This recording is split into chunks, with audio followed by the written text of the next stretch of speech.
కన్న తండ్రి, మీకు స్తుతులు స్తోత్రములు చెల్లిస్తున్నాం.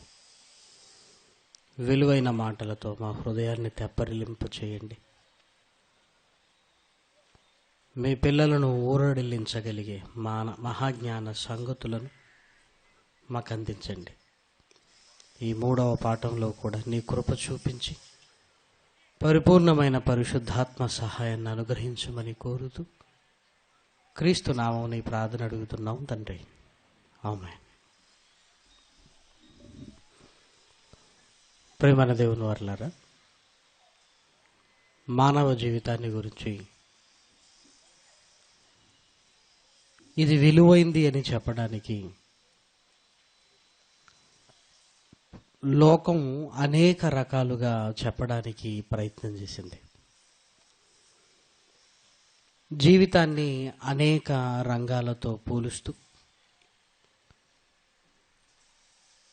ఆ రంగంలో జీవితపు ప్రాముఖ్యతను తెలుపుతూ మనం ఎలా ఉండాలో లోకంలో ఉన్నవారు అప్పుడప్పుడు విద్యార్థులలో స్ఫూర్తిని నింపడానికి, నిరుద్యోగులను ఉత్సాహపరచడానికి, ఈ జీవితం విలువైంది అని చెప్పడానికి జీవితం ఒక యుద్ధ రంగం,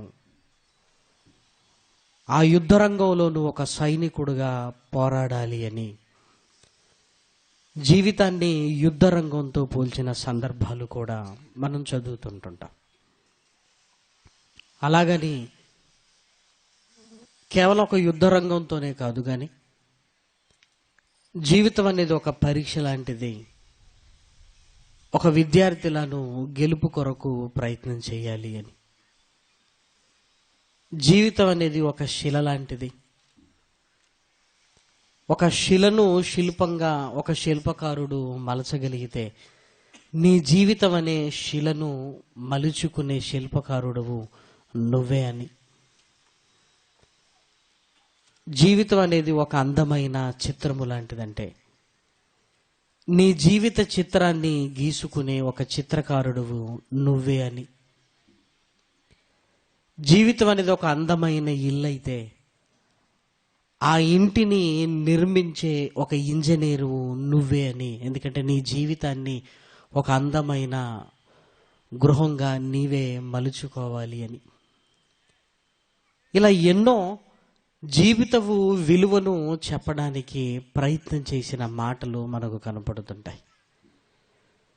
కానీ జీవితాన్ని తెచ్చుకున్న మనిషి జీవితాన్ని గురించి చెబితే ఇలా ఉంటే, మనకు జీవితాన్ని ఇచ్చిన దేవుడు ఈ జీవితాన్ని దేనితో పోల్చాడు అని బైబిల్ గ్రంథంలోనికి వెళితే, ఈ జీవితాన్ని ప్రయాణంతో పోల్చాడు.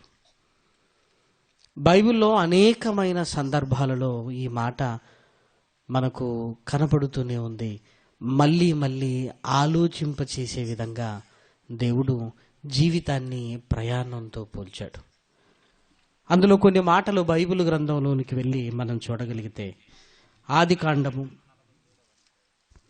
దయచేసి మీ బైబిళ్ళు తెరిచి ఆదికాండము 47వ అధ్యాయము 47వ అధ్యాయము 9వ వచనాన్ని చూడండి. యాకోబు, నేను యాత్ర చేసిన సంవత్సరములు 130, నేను జీవించిన సంవత్సరములు కొంచెముగాను దుఃఖ సహితముగా ఉన్నవి. అవి నా పితరులు యాత్ర చేసిన దినములలో వారు జీవించిన సంవత్సరములన్నీ కాలేదు అని ఫరోతో చెప్పెను. ఇక్కడ కొంచెం కష్టంగా ఉండే ఒక మంచి వివరణ యాకోబు గారి మాటల్లో మనం వినగలం. యాత్ర, జీవించటం అనే రెండింటిని విడదీసి చెబుతున్నాడు. నేను యాత్ర చేసిన సంవత్సరములు అంటే నేను భూమి మీదికి వచ్చి బ్రతికినవి. మళ్ళీ నేను జీవించినవి అంటున్నాడంటే, నేను దేవునిలో బ్రతికినవి, నేను దేవునిలో జీవించినవి. నా యాత్ర అనగా నా జీవితకాలం, నేను జీవించినవి అంటే నేను దేవునిని అంగీకరించి ఆయన కొరకు బ్రతికిన కాలం. ఏమండి, నా వయసు 60 సంవత్సరాలండి.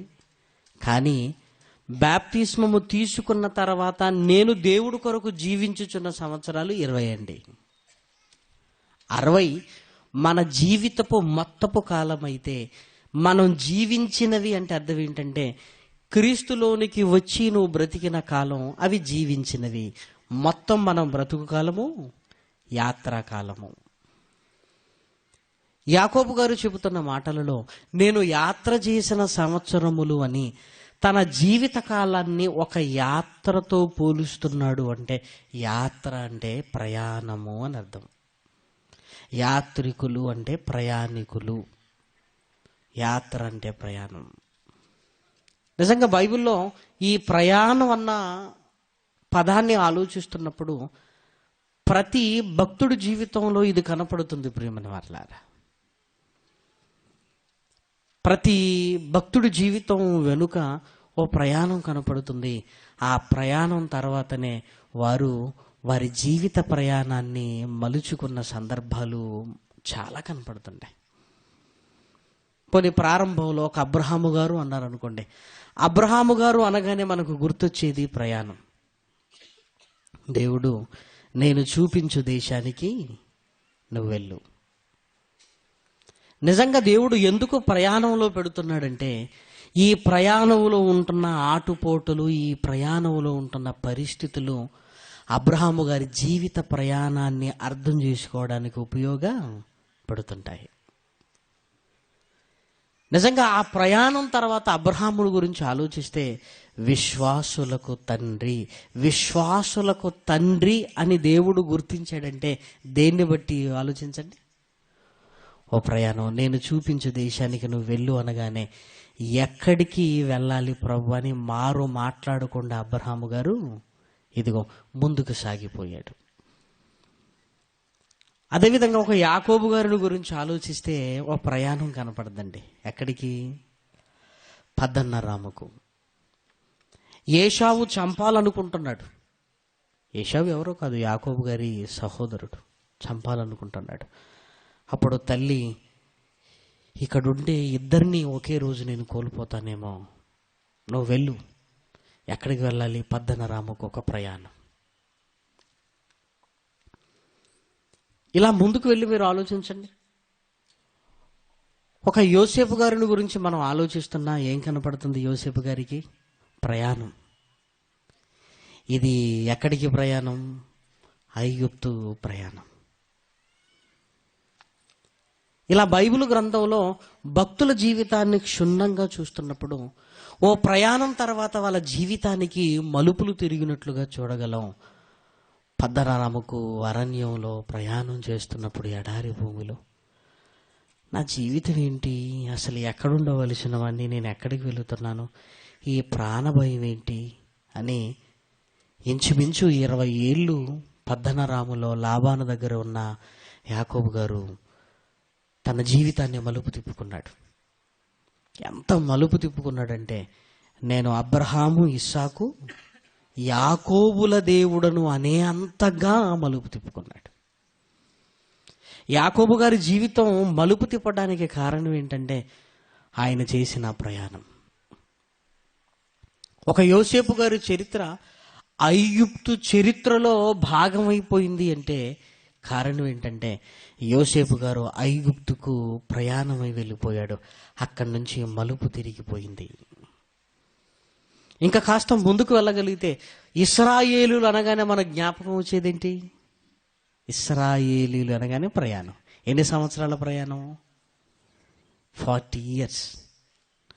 పాలు తేనెలు ప్రవహించు పాలస్తీనా దేశం. ఈ 40 ఏళ్ళు ఏం జరిగిందో దేవుడు చక్కగా బైబిల్లో రాయించాడండి. మనం చదువుకుంటున్నప్పుడు వీళ్ళు ఈరోజు బయలుదేరారు, ఇక్కడికి వెళ్ళారు, ఇవన్నీ దేవుడు ఎందుకు రాయించాడు అనుకుంటున్నాం. కానీ తర్వాత కాలాలలో ఈ జీవితమే ప్రయాణం అన్న సంగతి మనం అర్థం చేసుకున్నప్పుడు ఇదిగో ఈ ప్రయాణాలు మనకు మెలుకువలుగా ఉండటానికి 40 ఏళ్ళ సుదీర్ఘ ప్రయాణం. 40 ఏళ్ల సుదీర్ఘ ప్రయాణం. అక్కడి నుంచి ఇంకా కాస్త ముందుకు వస్తే మహనీయుడైన యేసుక్రీస్తు జీవితం అనగానే ఆయన జీవితంలో కూడా ఏం కనపడుతుంటాయి? ప్రయాణాలు. పరలోకం నుండి ఈ భూమి మీదికి రావటం, ఇక్కడ నుంచి మరలా పరలోకానికి వెళ్ళటం, మళ్ళా పరలోకం నుంచి మన కొరకు రావటం, మళ్ళీ మనల్ని తీసుకొని ఎన్ని ప్రయాణాలండి. లోకాన్ని దాటుకొని వస్తున్నాడు, మళ్ళీ ఆ లోకానికి వెళ్ళాడు, మళ్ళీ వస్తున్నాడు, మళ్ళీ. యేసుక్రీస్తు అంటే కూడా ప్రయాణమేనండి. పౌలు గారు అనగానే ఏం గుర్తొస్తాయి? సువార్త దండయాత్రలు, ప్రయాణాలు. పౌలు గారి 3 ప్రయాణాలు అయితే యేసుక్రీస్తువి అక్కడి నుంచి వచ్చాడు, మళ్ళీ అక్కడికి వెళ్ళాడు, మళ్ళీ అక్కడి నుంచి వస్తున్నాడు, మళ్ళీ అక్కడ వెళుతున్నాడు. సువార్త దండయాత్రలు కదా ప్రియమైన వారలారా. ఈ ప్రయాణాలు మనిషిని ఆలోచింపచేస్తాయి. ఈ ప్రయాణాలు మనిషిని దేవుడికి దగ్గర చేస్తాయి. ఈ ప్రయాణాలు ఇవన్నీ దేవుడు ఎందుకు రాయించాడు అంటే, ఇదిగో మనం కూడా ప్రయాణం చేస్తున్నాం అనటానికి కాదు, కానీ అసలు మన జీవితమే ఒక ప్రయాణం అని నువ్వు అర్థం చేసుకున్నప్పుడు ఈ ప్రయాణాలన్నీ మనకు ఉపయోగకరంగా ఉండాలి అని దేవుని ఆలోచన ప్రియమైన వారలారా. అందుకే యాకోబు గారు నేను యాత్ర చేసిన సంవత్సరములు అంటున్నాడు. దినవృత్తాంతములు మొదటి గ్రంథము 29వ అధ్యాయము 15వ వచనాన్ని కూడా మీరు చూడగలిగితే దావీదు గారు కూడా మాట్లాడుతున్న మాటల్లో ఇదే మనకు కనపడుతుంది. దయచేసి చూడండి. మా పితరులందరి వరలే మేమును నీ సన్నిధి అతిథులమును పరదేశులమునై ఉన్నాము. మా భూనివాస కాలము నీడ అంతా అస్థిరము. స్థిరముగా ఉన్నవాడు ఒకడును లేడు. అందరూ ప్రయాణంలోనే ఉన్నారు. అందరూ. దావీదు గారు కూడా అదే ఆలోచనలు. సింహాసనం మీద ఒక రాజుగా కూర్చున్న ఒక సేవకుడుని అనే భావన దావీదు గారిలో ఎక్కువగా ఉంటుంది ప్రియమైన వారలారా. నేను మహారాజును అని దావీదు మర్చిపోయాడండి. ఇశ్రాయేలు ప్రజలు గుర్తుపెట్టుకున్నారేమో కానీ దావీదు గారు ఎప్పుడో మర్చిపోయాడు. ఎప్పుడైనా సరే నాయన నేను నీ సేవకుడిని అంటాడు. మహారాజు అన్న పదంలో లేని ఆనందం, తండ్రి నీ సేవకుడిని అని అనుకోవటంలో దావీదుకు మహా ఆనందం కలిగిన భక్తుడు. వెళ్ళిపోవటాలను చూసిన ఆయన మా భూనివాస కాలము నీడ అతిథులమే కదా మేము, అలా వచ్చి ఇలా వెళ్ళిపోతున్నాము అన్నాడు. ఇలా బైబిల్ గ్రంథంలో ఎంతో మంది మా జీవితం ఒక ప్రయాణం అని భావిస్తున్నప్పుడు మనం ఎందుకు అనుకోలేకపోతున్నామంటే, మనకు ప్రయాణంగా ఇది ఎందుకు అనిపించటం లేదంటే, ప్రయాణం అంటే ఒక ట్రైన్ ఎక్కడం, ప్రయాణం అంటే ఒక ఫ్లైట్ ఎక్కడం, ప్రయాణం అంటే ఒక కారులో ప్రయాణం చేయటం, ఏమంటే ఇవి మనకు కనెక్ట్ అయిపోయాయి. ఎక్కడున్నావంటే ఇదిగో ట్రైన్లో ఉన్నాను, ప్రయాణంలో ఉన్నాను. ట్రైన్ దిగితే ప్రయాణం ముగిసినట్టు, ట్రైన్లో ఉంటే ప్రయాణంలో ఉన్నట్టు. కానీ ఈరోజు ఈ క్షణం మనసు పెట్టి మీరు ఆలోచించండి. కాశ్మీర్ నుంచి కన్యాకుమారికి ప్రయాణం చేయాలనుకోండి, ఇంచుమించు 73 నుంచి 78 గంటలు. 73 నుంచి 78 గంటలు. అప్పుడు ట్రైన్ ఎక్కుతాం. ట్రైన్ ఎక్కిన తర్వాత ఏం చేస్తాం? అక్కడే టిఫిన్ చేస్తాం, అక్కడే భోజనం చేస్తాం, అక్కడే కాసేపు మౌనంగా కూర్చుంటాం, కళ్ళ ముందున్న వారిని పలకరిస్తుంటాం. మీరెక్కడికి వెళ్ళాలి, మీరేం చేస్తుంటారు, మేమేం చేస్తుంటాం. పరిచయాలు. ఈ పరిచయాలు సరిపోలేదంటే పక్క భోగికి వెళ్తాం. ఎందుకంటే 78 గంటలు మరి పూర్తి అవ్వాలి కదా. మాట్లాడుకుంటుంటాం. మధ్యలో అమ్మడాలు కొనడాలు, మధ్యలో పోలీసులు, మధ్యలో రిజర్వేషన్ సీట్ల గొడవలు. ఇది నాది అంటే నాది, మీ టికెట్ ఏది, ఈ రద్దీ. స్టేషన్ రాగానే ఒక్కసారి దిగి ఈ ఊరు గాలి కూడా పీలిస్తే బాగుంటుంది అనుకోవటం, మళ్ళీ సిగ్నల్ ఇవ్వగానే హడావుడిగా ఎక్కడం. ఇవన్నీ ఉన్నాయి కనుక ప్రయాణం అనుకుంటున్నాం. అదే ఇంట్లోనైతే కాదు అనుకున్నాం. కానీ నిజం చెప్పమంటారా, ట్రైన్లో బెర్త్లో పడుకుంటే ఇంట్లో మంచంలో పడుకున్నాం, అదే తేడా. అక్కడ లేచి ఆ మొహం కడుక్కొని టిఫిన్ చేసాం, ఇక్కడ లేచి మొహం కడుక్కొని టిఫిన్ చేసాం. ఇక్కడ ఇరుగు పొరుగు వారితో మాట్లాడుకుంటున్నాం, పక్క భోగిలు. మన ఇంటి ముందు ఒక భోగి, ఇంటి వెనక ఒక భోగి. మధ్య మధ్యలో పోలీసు వాళ్ళు, గొడవలు అవన్నీ కనబడుతున్నాయా లేదంటారా? ఇవన్నీ ఉన్నాయి ప్రియమైన వారలారా, ఇవన్నీ. కానీ మనం ప్రయాణంలో లేం కదా అనుకుంటున్నామంటే, నీకు తెలియని ప్రయాణం ఏంటో తెలుసా? భూమి 1 గంటకి 1,11,600 కిలోమీటర్ల వేగంతో తిరుగుతుందంటే ఎంత ప్రయాణంలో ఉన్నావు? భూమి తిరుగుతుంది. ఈ తిరుగుతున్న భూమిపై ఇవన్నీ చేస్తున్నావు. కదులుతున్న ట్రైన్లో చేస్తేనేమో ప్రయాణం, మరి తిరుగుతున్న భూమిపై చేస్తే ప్రయాణం కదా? ఇది ప్రయాణమే. ఏమంటే ప్రయాణం అయితే ట్రైన్ ఎక్కడాలు దిగిపోవడాలు ఉండాలి అంటే, హాస్పిటల్లో ఎక్కుతున్నారు ఈ భూమి మీదకి, శ్మశానంలో దిగుతున్నారు ప్రియమైన వారలారా కదా.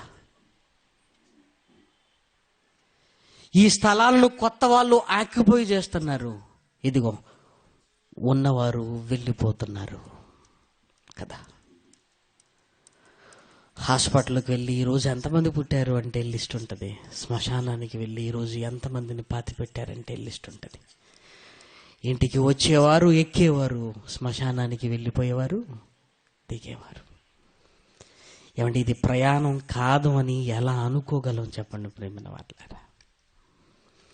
దావీదు ఇదే ఆలోచించేసరికి, నేను వచ్చాను, నేను వెళ్ళిపోతాను, ఇదో ప్రయాణం. ఈ ప్రయాణంలో ఇదిగో ఏదో సంపాదించుకుంటున్నాం, తింటున్నాం, బ్రతుకులు అంటున్నాం. కానీ ఒక్కసారి ఆలోచిస్తే ఇది జీవిత ప్రయాణం. పేతురు గారు కూడా మళ్ళీ ప్రస్తావిస్తూ, పేతురు గారు రాసిన మొదటి పత్రిక 2వ అధ్యాయము 11వ వచనంలో, ప్రియులారా మీరు పరదేశులను యాత్రికులునై ఉన్నారు. యాత్రికులు ముగించుకునే ప్రయాణం ఇది. పుట్టి ఒకవేళ మన ప్రయాణాన్ని ప్రారంభించామనుకుంటే, మరణించి ముగిస్తున్నాం ప్రియమైన వారలారా, ముగిస్తున్నాం. ఒకరోజు పుట్టాం, తల్లి గర్భంలో నుంచి భూమి మీదకి వచ్చాం. 60, 70, 80, 90 కదా.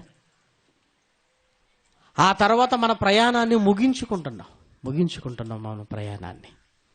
కానీ ముగింపులోనికి వెళుతున్న నీ ప్రయాణానికి గమ్యం ఏది? ఎక్కడికి వెళ్ళాలో స్పష్టత నీకుందా? నీ గమ్యం ఏంటి? ఎక్కడ ముగించుకోవాలనుకుంటున్నావు? శరీరాన్ని అయితే శ్మశానంలో పడేస్తాం, మరి నీ ఆత్మ సంగతి ఏంటి? దానికంటూ ఏమైనా గమ్యం ఉండాలా? దానికంటూ గమ్యం. పేతురు గారు కూడా చక్కగా చెప్తున్నాడు, ప్రియులారా మీకు అర్థం అవటం లేదా? ఏముంది ఈ జీవితంలో? ఏముంది? వేటి కోసమో తాపత్రయపడుతుంటాం. ఒకరోజు చావు వచ్చినప్పుడు, ఇదిగో నువ్వు కావలసినవన్నీ ఉన్నాయి తీసుకో అన్నప్పుడు, నాకేమీ వద్దు అంటాం, నాకేమీ వద్దంటాం.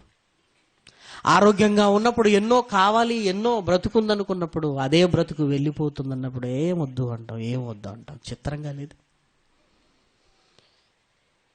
ఈ ప్రయాణంలో ఉంటున్న గమ్యం ఏంటో ఆలోచించగలిగితే అర్థమైపోయిందండి మనకి. అమ్మో, ఈ ప్రయాణం పరలోకానికి వెళ్ళాలంటే నేను ఇలా బతికితే వెళ్ళను. అందుకే మళ్ళీ పుట్టాం బాప్తిస్మం ద్వారా. పోనీ ఈ ప్రయాణమైన గమ్యం చేరేటట్టుగా ఏమైనా ఉందా ఈ ప్రయాణం?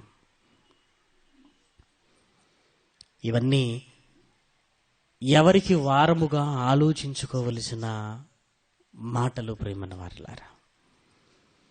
అందుకే యేసుక్రీస్తు ఒక వ్యక్తి ప్రయాణాన్ని గమనించి పరలోకపు దరిదాపుల్లోనికి వెళుతాడని, ఇదిగో ఈ జీవిత ప్రయాణాన్ని గురించి చెప్పిన మాటలు చూడగలిగితే మనకు చాలా ఆదరణకరంగా ఉంటాయి. మార్కు సువార్త 12వ అధ్యాయంలో రాయబడిన మాటలు చూడండి. మార్కు గారు రాసిన సువార్త 12వ అధ్యాయము 34వ వచనం. అతడు వివేకముగా ఉత్తరమిచ్చినని యేసు గ్రహించి, నీవు దేవుని రాజ్యమునకు దూరముగా లేవు, నీవు దేవుని రాజ్యమునకు దూరముగా లేవు. ఒక ఆత్మీయ జీవితాన్ని పరిశీలించి ఆ ప్రయాణంలో ఎక్కడ వరకు వచ్చాడో యేసుక్రీస్తు చెబుతున్నాడు.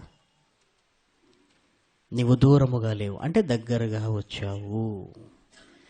దేనిని బట్టి దగ్గరగా వచ్చాడు అని చెబుతున్నాడు అంటే ఆజ్ఞలను పాటిస్తున్నాడు. ఆయన ఆజ్ఞలను పాటిస్తున్నాడు. దేవుణ్ణి ప్రేమిస్తున్నాడు. నిన్ను వలె నీ పొరుగు వాన్ని ప్రేమించమన్న ఆజ్ఞల విశ్లేషణ చెబుతున్నాడు. అవి పాటిస్తూ కనబడుతున్నాడు. ఆజ్ఞలను పాటిస్తున్న ఆ వ్యక్తిని చూసి, నువ్వు పరలోక రాజ్యానికి ఇదిగో దూరముగా లేవు, నువ్వు దగ్గరగా వచ్చావన్నాడు. అంటే ఆజ్ఞలను పాటిస్తున్న ఏ వ్యక్తి అయినా పరలోక రాజ్యానికి దగ్గరగా వచ్చాడు అని దాని అర్థం. దగ్గరగా వచ్చాడు, ప్రయాణంలో పరలోక రాజ్యానికి దగ్గరగా వచ్చాడు, ఆజ్ఞలను పాటిస్తున్నాడు. అంటే బాప్టిజం తీసుకున్నాడంటే ప్రారంభించాడు. బాప్టిజం తీసుకొని వాక్యాన్ని నేర్చుకొని ఆజ్ఞలను పాటిస్తున్నాడు అంటే పరలోక రాజ్యానికి దగ్గరగా వచ్చాడు. దగ్గరగా. మరి పరలోక రాజ్యానికి వెళ్ళాలంటే ఆజ్ఞలను పాటిస్తే దగ్గరికి వచ్చినట్టు. మరి పరలోకానికి వెళ్ళాలి అంటే ప్రవేశం ఎప్పుడు జరుగుతుందో ఆ చిన్న గ్యాప్ను గురించి కూడా యేసుక్రీస్తు మాట్లాడుతూ మత్తయి గారు రాసిన సువార్త 19వ అధ్యాయము, మత్తయి గారు రాసిన సువార్త 19వ అధ్యాయము 21వ వచనంలో చూడగలిగితే, అందుకు యేసు,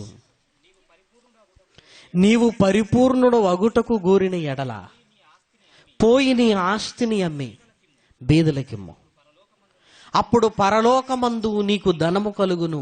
ఎవరితో మాట్లాడుతున్నాడు అంటే, ఇదిగో నేను చిన్నప్పటి నుంచే ఆజ్ఞలను పాటిస్తున్నాను, ఇంకా నేనేం చేయాలి అన్నప్పుడు నీకొకటి కొదవుగా ఉన్నది, నువ్వు దేవుని కార్యక్రమాలు చేయాలి, వచ్చి నన్ను వెంబడించాలి.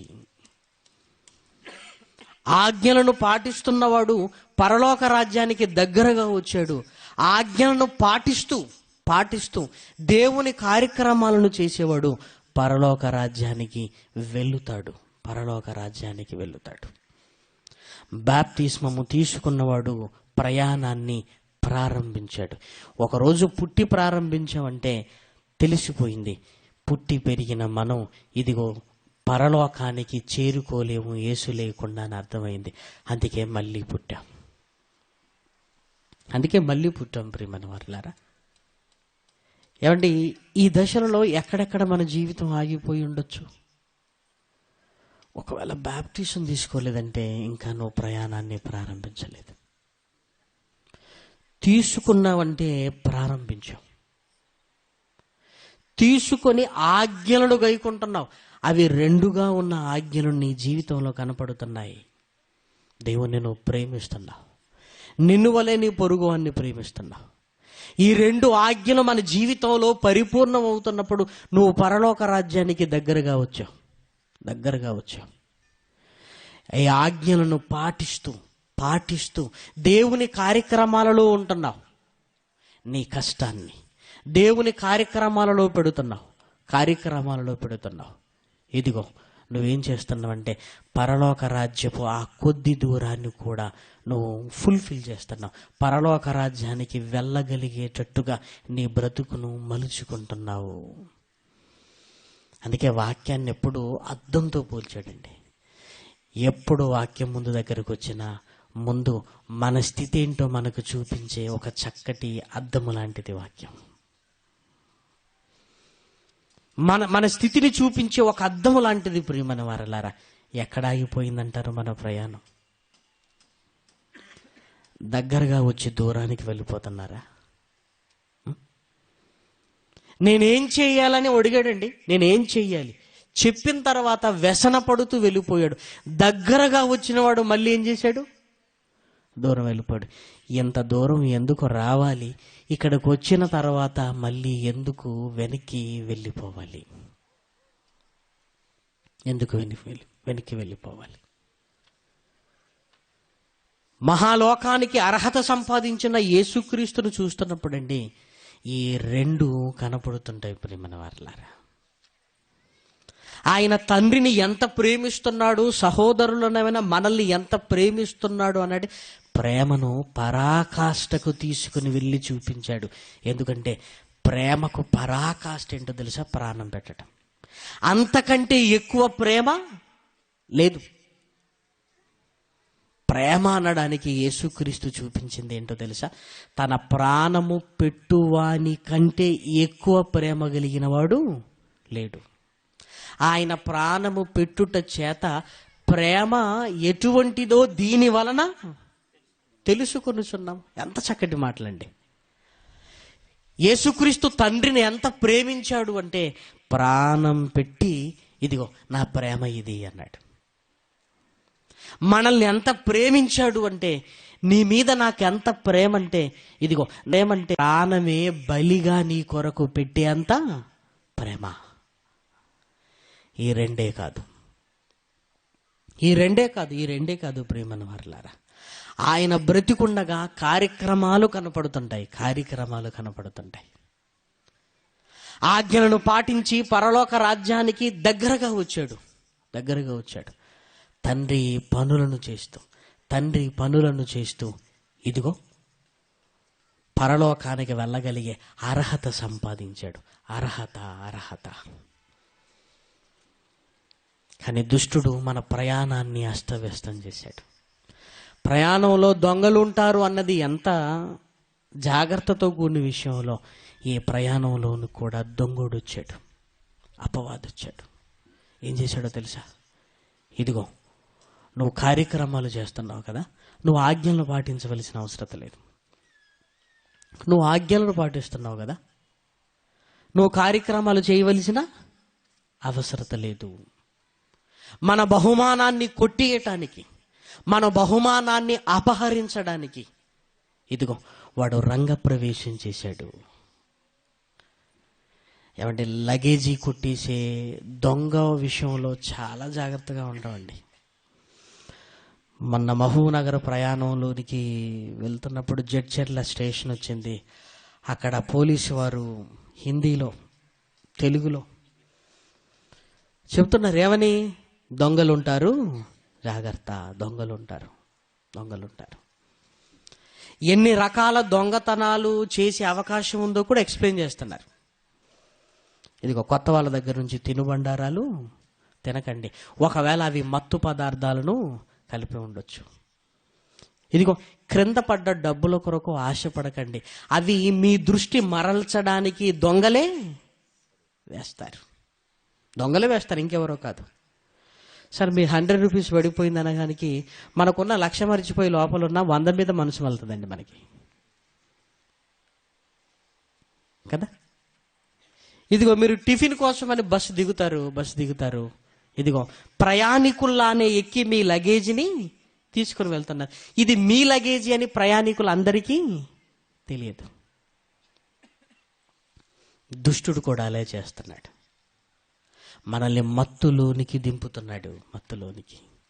అందుకే రెండవ రాకడ విషయంలో కూడా ఏమంటాడో తెలుసా? మీరు మత్తులై ఉండక, వాడి కలిపిచ్చినది ఏదో తినేసామన్నమాట, మత్తులైపోయామన్నమాట కదా. అమూల్యమైన మీ విశ్వాసం అంటాడు. విశ్వాసం వెలకట్టలేనిది ప్రేమన వారలారా.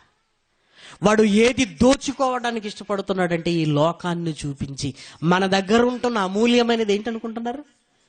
అది దోచుకోవడానికి ప్రయత్నం చేస్తున్నాడు. ఇదిగో లోకంలో ఏదో చూపిస్తాడు, మీ దగ్గర ఉంటున్న అమూల్యమైన విశ్వాసాన్ని,